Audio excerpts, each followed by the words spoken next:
आपने कहा अगर मैं ये कह दूं कि इस पहाड़ी की बैक पर एक फौज आ रही है जो तुम पर हमला करने वाली है, तो क्या तुम मेरी इस बात को मान जाओगे? तो फिर वहां पर तरह तरह के जुमले कसे गए, तरह तरह की बातें की गई। अबू लहब इसने फिर जो जुमला बोला कि नाउजुबिल्लाह तेरे हाथ टूट जाएं, इसलिए हमें यहाँ बुलाया था।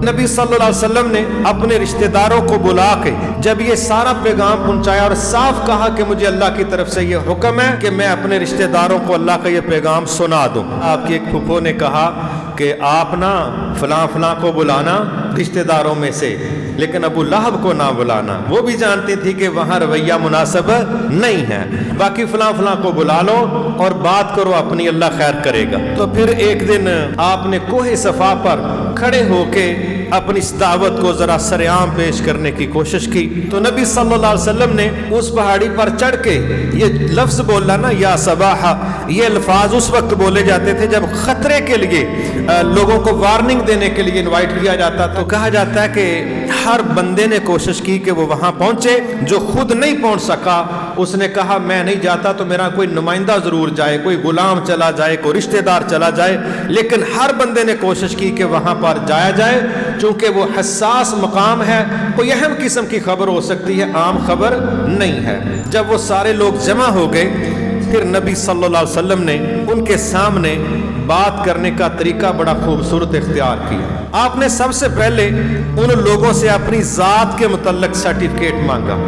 आपने कहा लोगों, मैंने तुम्हारे दरमियान 40 साल गुजारे, बताओ तुमने मुझे कैसा पाया है? कहने लगे आप अमीन हैं, सादक हैं। आपने कहा अच्छा फर्ज करें मैं ये कह दूं कि जिस पहाड़ी पर मैं खड़ा हूं आप मेरे सामने, और इस पहाड़ी की बैक पर आप नहीं देख रहे, मैं देख रहा हूं। अगर मैं ये कह दूं कि इस पहाड़ी की बैक पर एक फौज आ रही है जो तुम पर हमला करने वाली है, तो क्या तुम मेरी इस बात को मान जाओगे? सब कहने लगे बिल्कुल मान जाएंगे।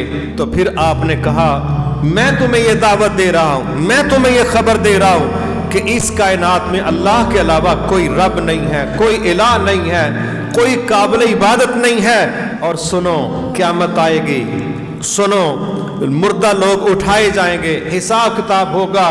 तुम्हारा ये जो नजरिया है कि मरने के बाद कौन उठेगा, कैसे उठेगा, तो नजरियात हैं, तो एक अल्लाह की तरफ मैं तुम्हें दावत देता हूं, इस दावत को कबूल कर। अब पहले सारे मान रहे थे, आपने कभी झूठ नहीं बोला।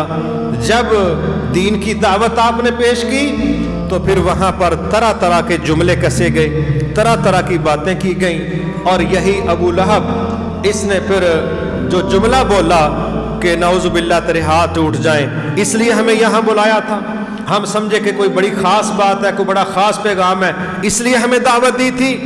जब इस शख्स ने ये जुमले बोले तो फिर आप तो खामोश रहे, लेकिन आपको भेजने वाला फिर बोला तब्बत यदा अबी लहबिन व तब। अल्लाह ताला ने फिर पूरी सूरत नाज़िल की और कहा कि तेरे हाथ टूटेंगे, तू और तेरी बीवी जहन्नम के अंदर जाएंगे। वो जो लकड़ियां जमा कर करके ये काम करती है, और तेरा ये जो रवैया है, ना तेरा माल तेरे काम आएगा, ना तेरी चुदराहट तेरे काम आएगी, तुम दोनों का एंड ये होगा, तुम्हारे हाथ टूटेंगे और मेरा नबी सल्लल्लाहु अलैहि वसल्लम वो महफूज रहेगा, मामून रहेगा, वो अल्लाह के हिसार में और दिफा में रहेगा।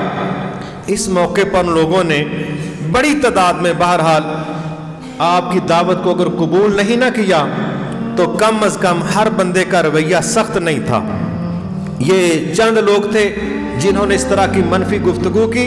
अलबत्ता अक्सर लोग खामोशी से बात सुन के वहां कुछ ना बोले और चले गए, लेकिन तन्हाइयों में जाके जब गौर करने लगे, उधर से शैतान को भी मौका मिला, फिर उसने वसवसे भी पैदा किए।